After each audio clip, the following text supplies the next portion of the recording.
Hi Mark, I'm Sherry from Yishen. My student number is 17. I'm a freshman and now I'm going to read the speech given by Tony Fadell, and the title of the speech is The First Secret of Design is Noticing. In the great 1980s movie The Blues Brothers, there's a scene where John Belushi goes to visit Dan Aykroyd in his apartment in Chicago for the very first time. It's a cramped, tiny space, and it's just 3 feet away from the train tracks. As John sits on Dan's bed, a train goes rushing by, rattling everything in the room. John asks, "How often does that train go by?" Dan replies, "So often, you won't even notice it." And then something falls off the wall. We all know what he's talking about. As human beings, we get used to everyday things really fast. As a product designer, it's my job to see those everyday things, to feel them, and try to improve upon them. For example, see this piece of fruit? See this little sticker? That sticker wasn't there when I was a kid, but somewhere as the years passed, someone had the bright idea to put that sticker on the fruit. Why? So it could be easier for us to check out at the grocery counter. Well, that's great. We can get in and out of the store quickly. But now, there's a new problem. When we get home and we're hungry and we see this ripe, juicy piece of fruit on the counter, we just want to pick it up and eat it. Except now, we have to look for this little sticker and dig at it with our nails, damaging the flesh. Then rolling up that sticker, you know what I mean, and then trying to flick it off your fingers. Applause. It's not fun, not at all. But something interesting happened. See, the first time you did it, you probably felt those feelings. You just wanted to eat the piece of fruit. You felt upset. You just wanted to dive in. By the 10th time, you started to become less upset and you just started peeling the label off. By the 100th time, at least for me, I became numb to it. I simply pick up the piece of fruit, dug at it with my nails, tried to flick it off, and then wondered, was there another sticker? So why is that? Why do we get used to everyday things? We as human beings, we have limited brain power.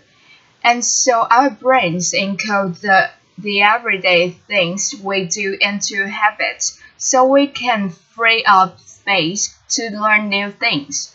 It's a process called habituation, and it's one of the most basic ways as humans we learn. Now, habituation isn't always bad. Remember learning to drive? I sure do. Your hands clenched at 10 and 2 on the wheel, looking at every single object out there. The cars, the lights, the pedestrians.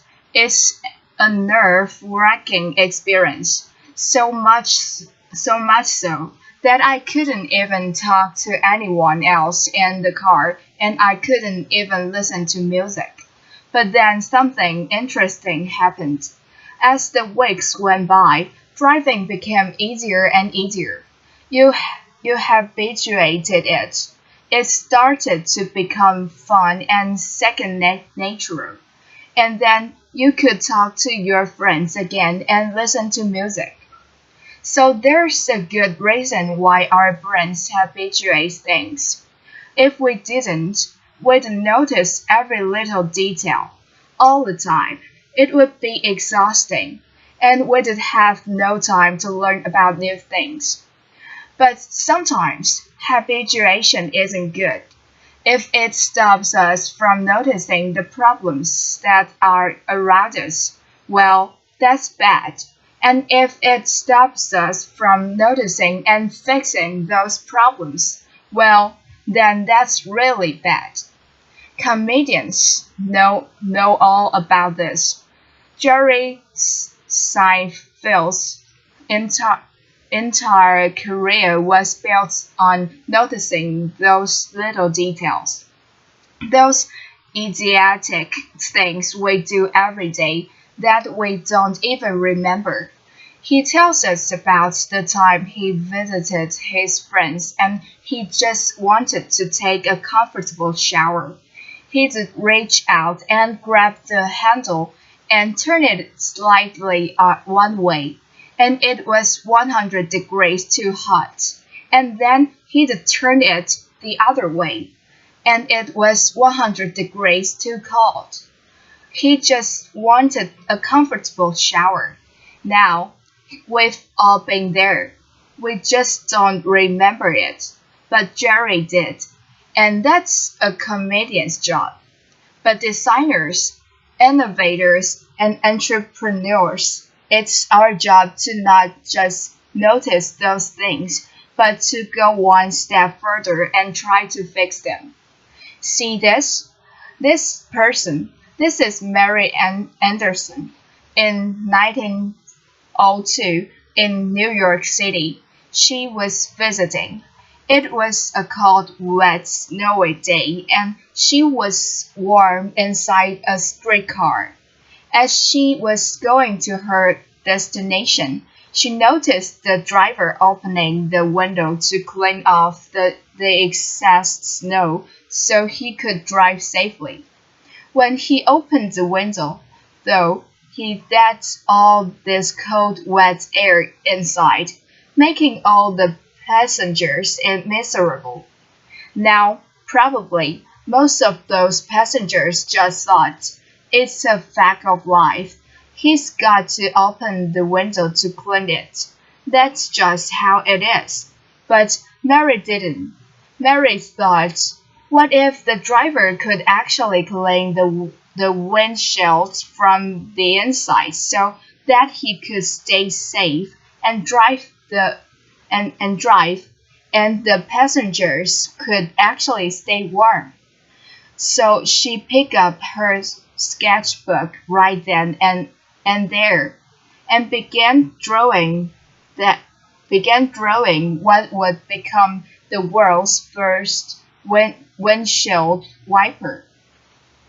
Now, as a product designer, I try to learn from people like Mary to try to see the world the way it really is.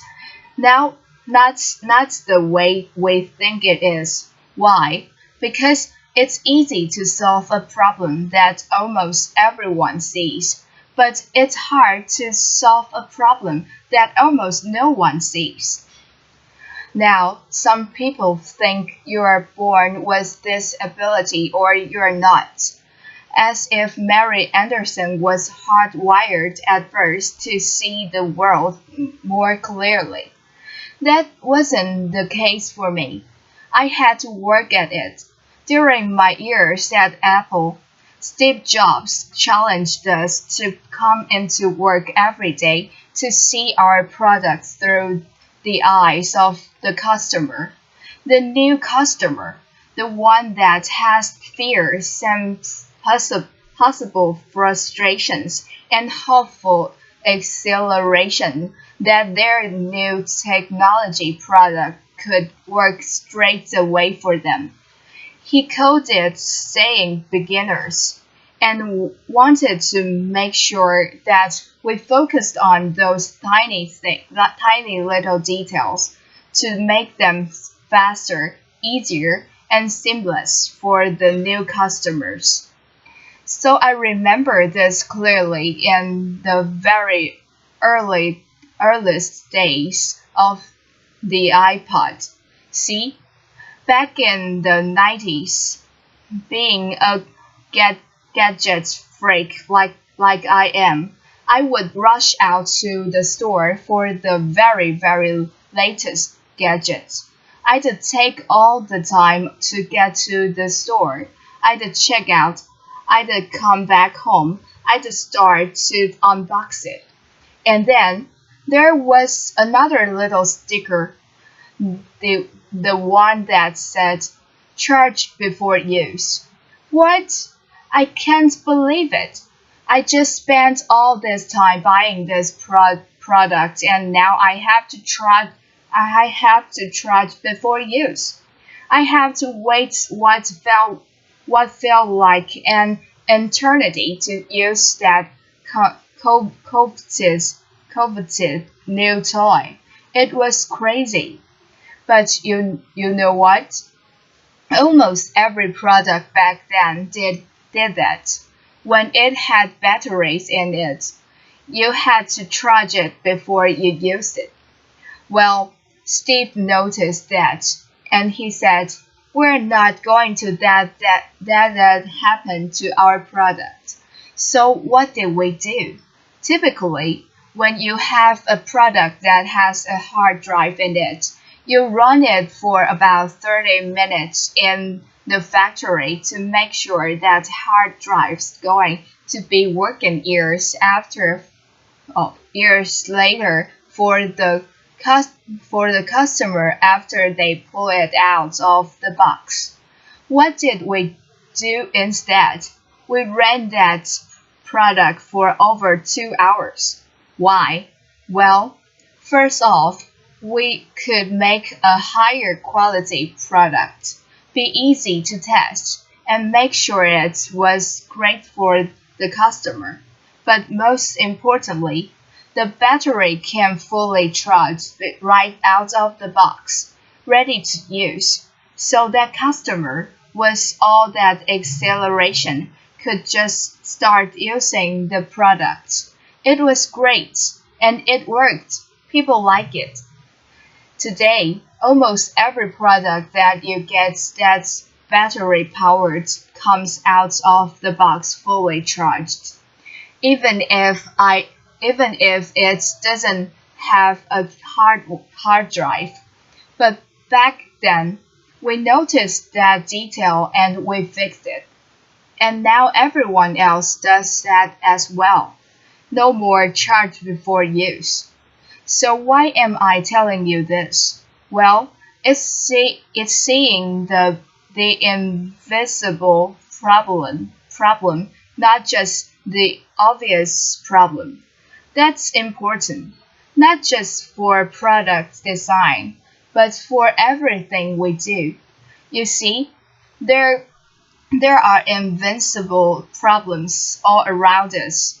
Ones we can solve, but first we need to see them, to feel them. So I'm hesitant to give you any tips about neuroscience or psychology. There's far too many experienced people in the test community who would know much more about that than I ever will.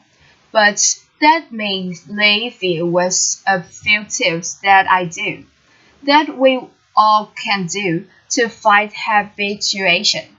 My first tip is to look broader.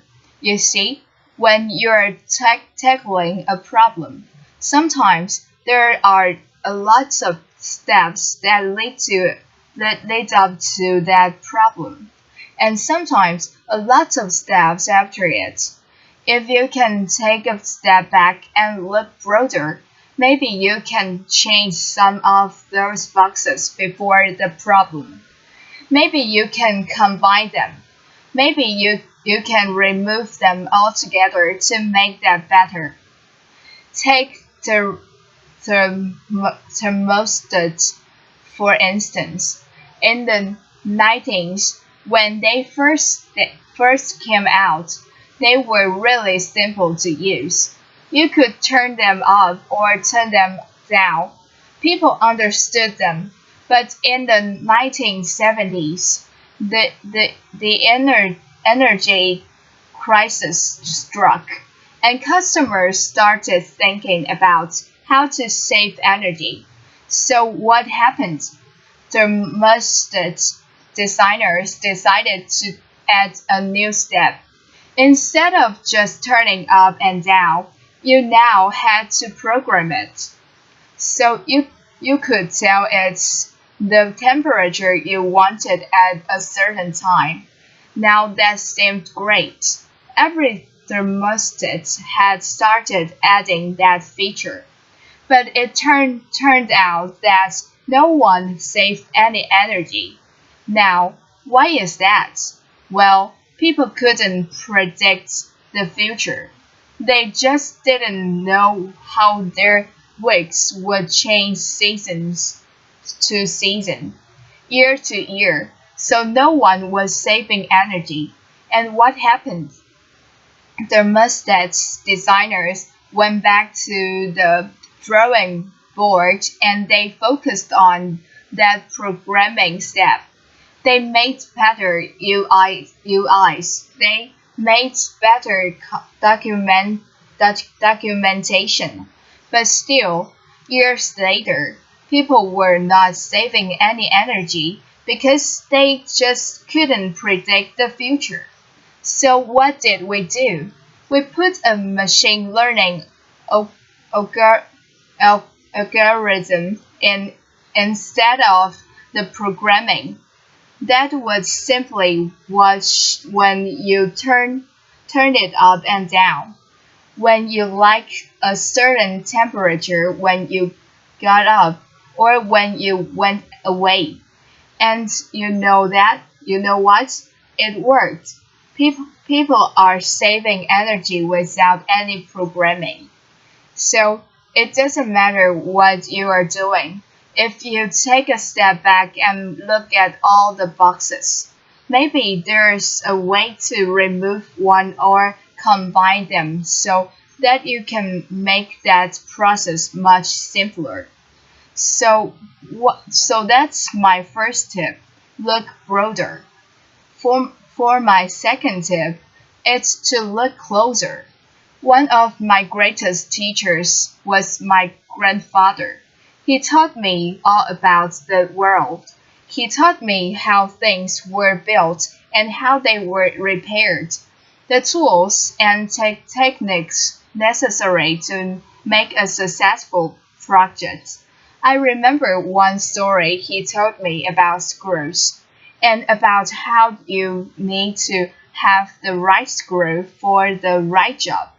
There, there are many different screws: wood screws, metal screws, anchors, concrete screws. The list went on and on. Our job is to make products that are easy to install for all of our customers themselves without professionals. So what did we do? I remember that story that my grandfather told me. And so we thought, how, how many different screws can we put in the box? Was it going to be two, three, four, five? Because there's so many different wall types. So we thought about it. We optimized it and we came up with three different screws to put in the box. We thought that was going to solve the problem, but it turned out it didn't. So we shipped the product, and people weren't having a great experience. So what did we do? We went back to the drawing board just instantly after we figured out we didn't get it right. And we designed a special screw, a custom screw, much to the chagrin of our investors. They were like, "Why are you spending so much time on a little screw? Get out there and sell more." And we said, "We will sell more if we get this right." And it turned out we did. With that custom little screw, There was just one screw in the box. That was easy to mount and put on the wall. So if we focus on those tiny details, the ones we may not see, and we look at them as we say, are those important, or is that the way we've always done it? Maybe there's a way to get rid of those. So my last piece of advice is to think younger. Every day, I'm confronted with interesting questions from my three young kids. They come up with questions like, why can't cars fly around traffic? Or why don't my shoelaces have Velcro instead? Sometimes those questions are smart. My son came to me the other day and I asked him, go run out to the mailbox and check it. He looked at me, puzzled, and said, why doesn't the mailbox just check itself and tell us when it has mail? Laughter. I was like, that's a pretty good question. So they can ask tons of questions, and sometimes we find out we just don't have the right answers. We say, son, that's just the way the world works. So, so the more we're exposed to something, the more we get used to it. But kids haven't been around long enough to get used to those things. And so when they run into problems, they immediately try to solve them. And sometimes they find a better way, and that way really is better. So my advice that we take to heart is to have young people on your team, or people with young minds. Because if you have those young minds, they cause everyone in the room to think younger. Picasso once said, every child is an artist. The problem is when he or she grows up is how to remain an artist. We all saw the world more clearly when we saw it for the first time, before a lifetime of habits gets in the way. Our challenge is to get back there, to feel that frustration, to see those little details, to look broader, look closer, and to think younger so we can stay beginners. It's not easy. It requires us pushing back against one of the most basic ways we make sense of the world. But if we do, we could do some pretty amazing things. For me, hopefully, that's better product design. For you, that could mean something else, something powerful. Our challenge is to wake up each day and say, how can I experience the world better? And if we do, maybe, just maybe, we can get rid of these dumb little stickers. Thank you very much. Applause.